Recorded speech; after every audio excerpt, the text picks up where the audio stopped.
Welcome to our channel. আজকে আমরা অধ্যায় 5-এর আরেকটা টপিক নিয়ে আলোচনা করব। সেটা হচ্ছে ফ্লোচার্ট অ্যালগরিদমেরই আরেকটা উদাহরণ, এবং আজকের টপিক হচ্ছে বৃত্তের ক্ষেত্রফল। আমরা বৃত্তের ক্ষেত্রফলটা বের করব ফ্লোচার্ট অ্যালগরিদমের মাধ্যমে, মানে ফ্লোচার্ট অ্যালগরিদমের মাধ্যমে আমরা এই বৃত্তের ক্ষেত্রফল এই প্রবলেমটা সলভ করব। তো ভিডিওটা শেষ পর্যন্ত দেখতে থাকো। Teach trick, find your own lights.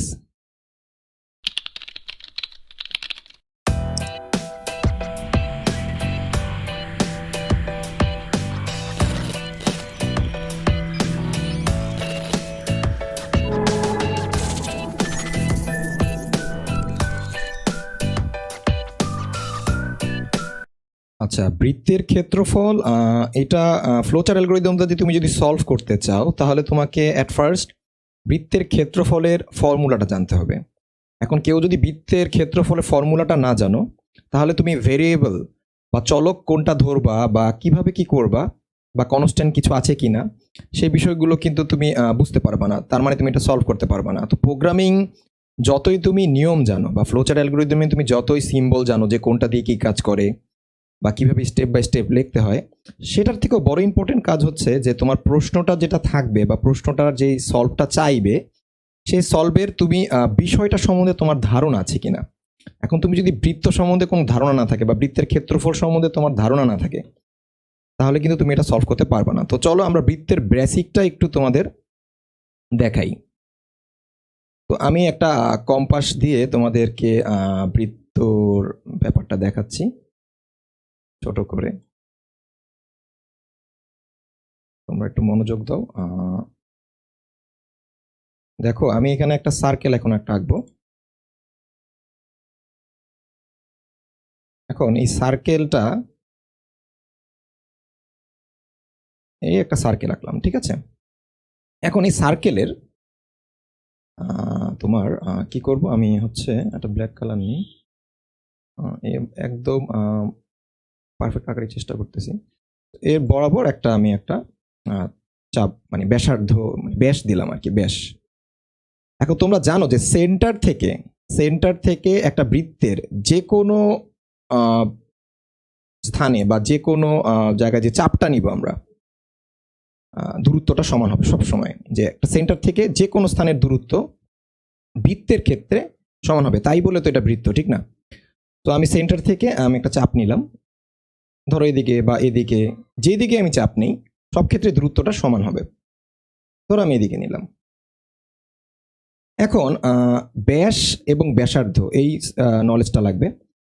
যেমন ধরো এই অংশটা হচ্ছে ব্যাস, তো এটাকে আমরা ডায়ামিটার বলতে পারি।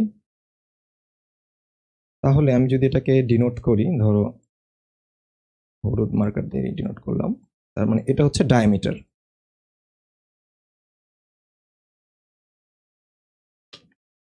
তো ডায়ামিটারকে আমরা 2r দিয়ে প্রকাশ করব, ঠিক আছে। ধরো ডায়ামিটার ইকুয়ালস টু 2r।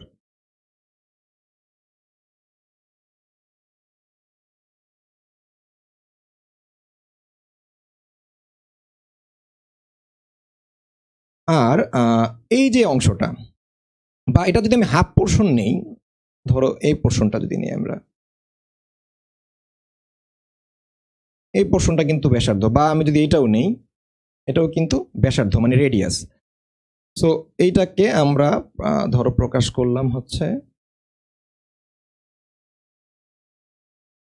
এই অংশটাকে ধরো প্রকাশ করলাম রেডিয়াস দিয়ে,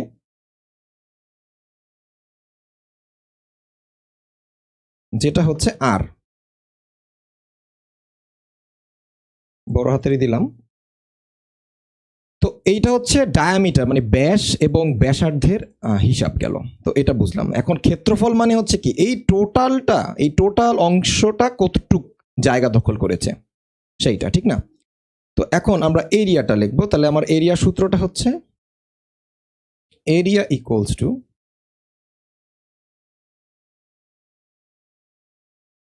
এরিয়া অফ এ সার্কেল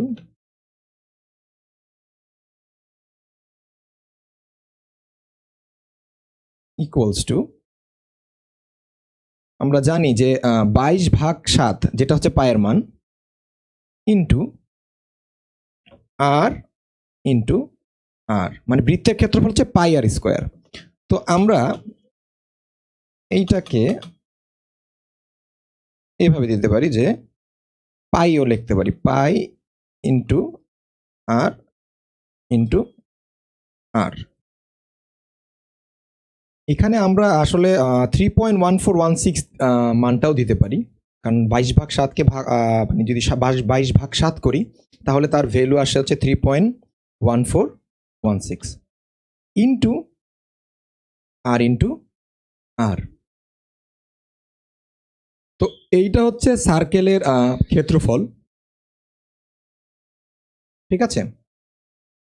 তো আমরা সার্কেলের বেসিকটা জেনে ফেললাম যে সার্কেলে আসলে এই ফ্লোচার্ট অ্যালগরিদম দিয়ে যদি আমরা সলভ করতে চাই আমাদের কি কোন বিষয়টা জানা লাগবে। তো এই ছিল বেসিকটা।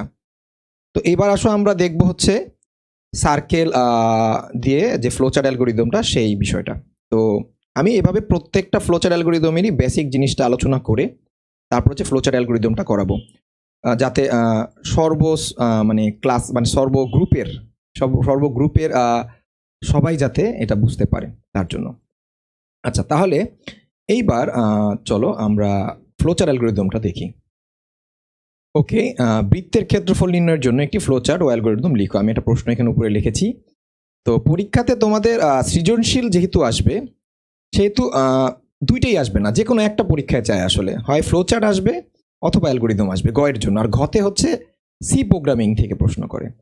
তো আসো বৃত্তের ক্ষেত্রফলের এর প্রিভিয়াস ভিডিওগুলোতে আমি কিন্তু বেসিক জিনিসগুলো দেখিয়েছি, যে স্টার্টে কোন সিম্বল ইউজ করতে হয়, প্রসেসিংয়ে কোন সিম্বল ইউজ করতে হয়, বা ইনপুট আউটপুটে কোন সিম্বল ইউজ করতে হয়। তো তোমরা যদি এই বেসিক এটা আইডিয়াটা না থাকে তাহলে তোমরা প্রিভিয়াস ভিডিওগুলো দেখো, আমার প্লেলিস্টে দেওয়া আছে সি প্রোগ্রামিং পার্ট এ নামে।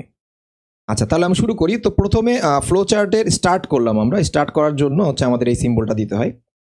দেন দেখো এখানে একটা ব্যাপার আছে, যে এখানে একটা কনস্ট্যান্ট ভ্যালু আছে, মানে পাই, যার মান হচ্ছে ধ্রুবক, যার মান কখনো পরিবর্তিত হবে না। তো এরকম কনস্ট্যান্ট ভ্যালু যদি কোনো ফ্লোচার্ট বা কোনো একটা প্রবলেমের মধ্যে থাকে তখন ফ্লোচার্টের ক্ষেত্রে সেটাকে রেক্টেঙ্গুলার একটা শেপের ভিতরে, সিম্বলের ভিতরে সেটাকে অ্যাসাইন করতে হবে।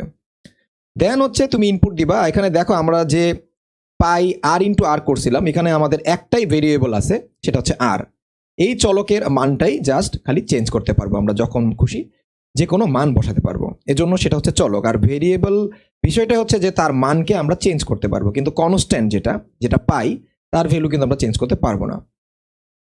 তো আমরা যেহেতু প্রোগ্রামিংয়ে ফ্লো চার্টের মধ্যে পাই আকারে জিনিসটাকে ডিফাইন করেছি, যে 3.1416কে পাই আকারে অ্যাসাইন করছি, সেক্ষেত্রে আমরা সূত্রের ভিতরে পাই শব্দটাই লিখব। আচ্ছা, ইনপুট হচ্ছে আর দিলাম, তাহলে আমাদের চলকটা ইনপুট দেওয়া হয়ে গেল। এরপর আসো এরিয়া, ক্ষেত্রফল। তো ক্ষেত্রফলের সূত্র কি? পাই ইন্টু আর। এটার বেসিকটা আমি একটু আগে তোমাদেরকে দেখিয়েছি। এরপর এই এরিয়া, যে আমি এই তিনটাকে গুণ করার পর, মানে এই আর দুটাকে গুণ করলাম, তার সাথে হচ্ছে পাই দিলাম। অনেকে বলতেছে ভাইয়া যে পাই আর স্কোয়ার, তাহলে এখানে আর স্কোয়ার কেন দিলেন না? তো ফ্লো চার্টের ক্ষেত্রে এভাবে করা যাবে না, যে আর এর পাওয়ার ততগুলো আর গুণ করতে হবে, ওইভাবে লিখতে হবে। এখন যদি তুমি প্রোগ্রামিং করতা সেক্ষেত্রে পাওয়ার দিয়ে কাজ করতে পারতা, সেক্ষেত্রে ম্যাথ.h একটা ফাংশন আছে, সেটা যদি আমরা ব্যবহার করতাম তাহলে হচ্ছে পাও r,2 দিলেই হয়ে যেত। কিন্তু আমরা তো এখনো সি প্রোগ্রামিং এর দিকে এখনো পৌঁছাইনি। তো সামনের ক্লাসগুলো তবে সি প্রোগ্রামিং নিয়ে আমরা আলোচনা করব, তখন তোমাদের এই বিষয়টা দেখাবো। মানে এই বৃত্তের ক্ষেত্রফলটাই ফ্লোচার্ট অ্যালগরিদমের সাথে সাথে আমরা সি প্রোগ্রামিংও সামনে দেখাবো সামনের ক্লাসগুলোতে। তো এখানে দেখো আমরা এরিয়ার সূত্রটা, ফর্মুলাটা বসানোর পরে, গুণ করার পরে এরিয়ার মানটা আমি পেয়ে যাবো। তো এটা কি আমার একটা আউটপুট। প্রোগ্রামিংয়ে তিনটা বেসিক জিনিস মাথায় রাখতে হবে, একটা হচ্ছে ইনপুট, একটা হচ্ছে প্রসেস, আর একটা হচ্ছে আউটপুট। এই তিনটা বিষয় মাথায় রাখতে হবে। তো প্রিন্ট করলাম, প্রিন্ট আউটপুটে কোন চিহ্ন হয়? আউটপুটে হচ্ছে যে এই ধরনের সিম্বল হয়, যেটা সামান্তরিক বলতে পারি আমরা। এরপর আমার কাজ শেষ হয়ে গেছে। কাজ শেষ হয়ে যাওয়ার পর এন্ড করতে হয় এই চিহ্ন। দেখো স্টার্ট আর এন্ডের সিম্বলটা সেম। তো এইটা ছিল ফ্লো চার্ট। এবার আসো অ্যালগরিদম কিভাবে লিখবা, ওই বিষয়গুলোকে ধাপে ধাপে বাংলা কথায় লিখতে হবে। অ্যালগরিদম ধাপ একে হচ্ছে প্রোগ্রাম শুরু করি। তো তোমরা প্রোগ্রাম শুরু করার ক্ষেত্রে ধাপ একের ভিতরে এই কথাটা লিখবা। তারপরে ধাপ 2 কি আছে? পাই এই ধ্রুবকের মান ধরি 3.1416, তো ধ্রুবকের মানটা ধরতে হবে। ধাপ 3 হচ্ছে ইনপুট হিসেবে আর চলকের মান গ্রহণ করি। এই যে 3 নম্বর ধাপটা দেখো, এটা তার মানে ধাপে ধাপে যে সিকোয়েন্সগুলো আমরা চিত্র আকারে, জ্যামিতিক চিত্র আকারে প্রকাশ করেছি, সেই কথাগুলোই ধাপে ধাপে বর্ণনা আকারে লিখতে হবে। এটাই হচ্ছে অ্যালগোরিদম। তো ইনপুট হিসেবে আর চলকের মান গ্রহণ করি এবং area equals to pi into R নির্ণয় করি। দেন হচ্ছে এরিয়ার মানটাকে আমরা ফলাফল আকারে প্রকাশ করব, সেজন্য লিখলাম ফলাফল হিসেবে এরিয়া চলকের মান প্রদর্শন করি। দেন ধাপ 6 হবে হচ্ছে প্রোগ্রাম শেষ করি। তো এই ছিল অ্যালগোরিদম বৃত্তের ক্ষেত্রফলের। তো তোমরা যারা বিষয়টা খাতায় লিখতে চাও তারা হচ্ছে ভিডিওটা পজ করে অ্যালগোরিদমটা লিখে ফেলতে পারো। তো এই ছিল বৃত্তের ক্ষেত্রফল এবং ক্ষেত্রফলের ফ্লো চার্ট ও অ্যালগোরিদম এবং বেসিকটা। তো তোমাদের ভিডিওটা কেমন লাগলো আমাদের ফিডব্যাক জানালে ভালো হয়। সবাই ভালো থাকো, সুস্থ থাকো। ধন্যবাদ সবাইকে। And don't forget to subscribe our channel.